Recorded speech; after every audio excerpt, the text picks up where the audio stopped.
Assalamu alaikum. We are here on stage of Ali English House Academy. This is a platform where we develop the communication and personality of our students, and we give the knowledge of the English grammar, communication tips, and even the personality development points. So one such aspect, one of the syllabus what we cover is idioms and phrases. If you have to develop your communication skills and if you want to be a better communicator, you generally use the idioms and phrases in your communication. So maybe if you have not heard any such things so far, we have our co-trainer Miss Noor Fatima ma'am. She is going to start explaining about idioms and phrases, and we'll see some of those examples in today's class. So please stay tuned and please concentrate, inshallah. Assalamu alaikum wa rahmatullahi wa barakatuh. So today in this class we will learn about idioms and phrases. So first we will know what are phrases.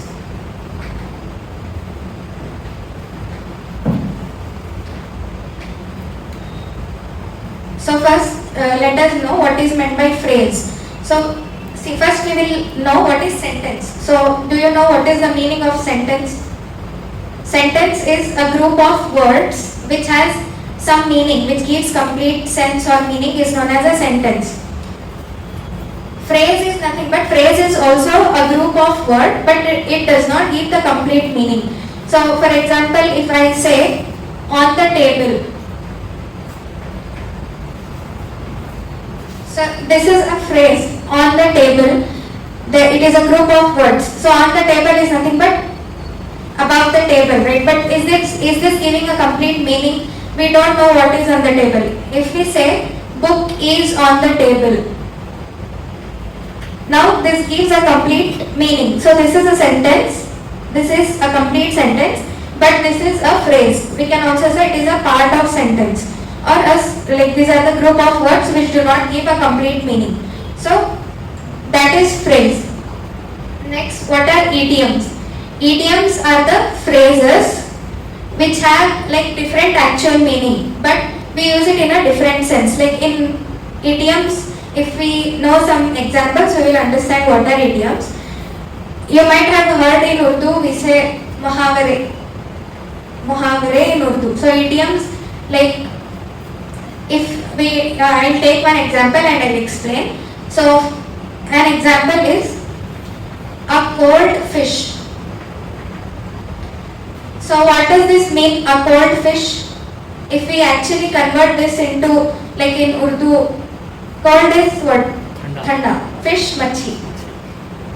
So it has that meaning, right? But we are using it in a different sense. So cold fish is nothing but a person who is unfriendly.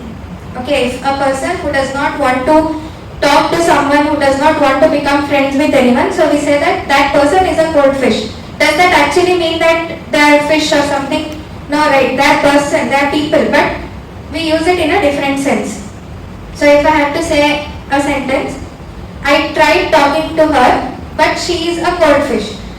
Nothing but I tried talking to her, I tried being with her, but she does not want to be a friend. That is what? A cold fish, nothing but being unfriendly.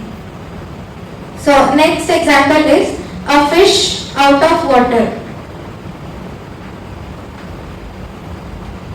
So a fish out of water. So usually what happens when we remove a fish out of water? It feels uncomfortable, right? So in the same way, if I say I am feeling like a fish out of water, it does not mean that I am a fish, I have came out of water, right? So but it is like I am feeling uncomfortable. A fish out of water is nothing but feeling uncomfortable.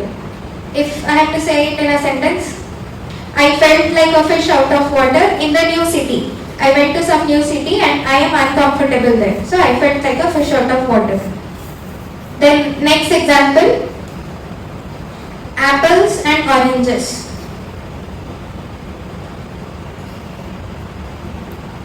So what are apples and oranges? Fruits. And here apples and oranges, they are two completely different things, right? Can we say apples and oranges are same?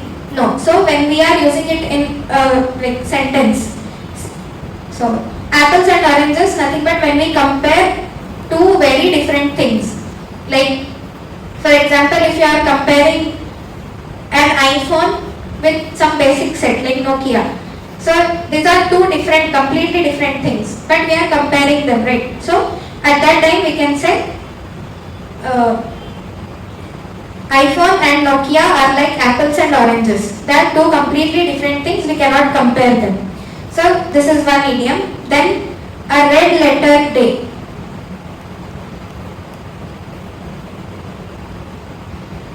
A red letter day is nothing but some important day.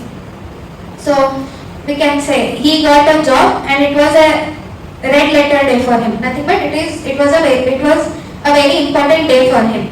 So whenever we have to, whenever we say something about an important day, we say that a red letter day. So another example, at the 11th hour.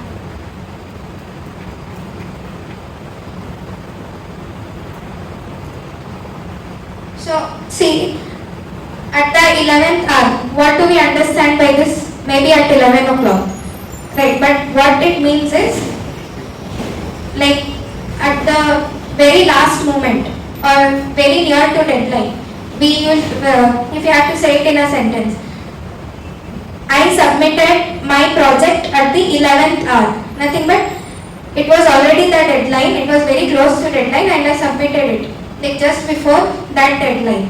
So that is nothing but at the 11th hour. So like these are few idioms for the day. Like idioms are nothing but they have an actual meaning but we use it in a different sense. So if we learn more such idioms, we can know more about this concept. So these are few examples for today. Thank you for listening to me patiently. Jazakallah khair. MashaAllah, those are the great points what she has explained. Let's give a round of applause to Nur Fatima ma'am. Yes, like this, we also have a set of idioms and phrases which we cover in our syllabus, which we got it from Munawwar Zaman sir's classes. So those things in English and in Urdu, we will discuss those in the coming classes. So you just got a fair idea about what idioms and phrases are, right? So you don't mean the things what you say. You say some of the things, but it has a different meaning. It is there in all the languages, correct? Yes. So with more such activities and items of this one grammatical aspects, we will be back. Please share and subscribe to our channel. Jazakallah khair. Assalamu alaikum.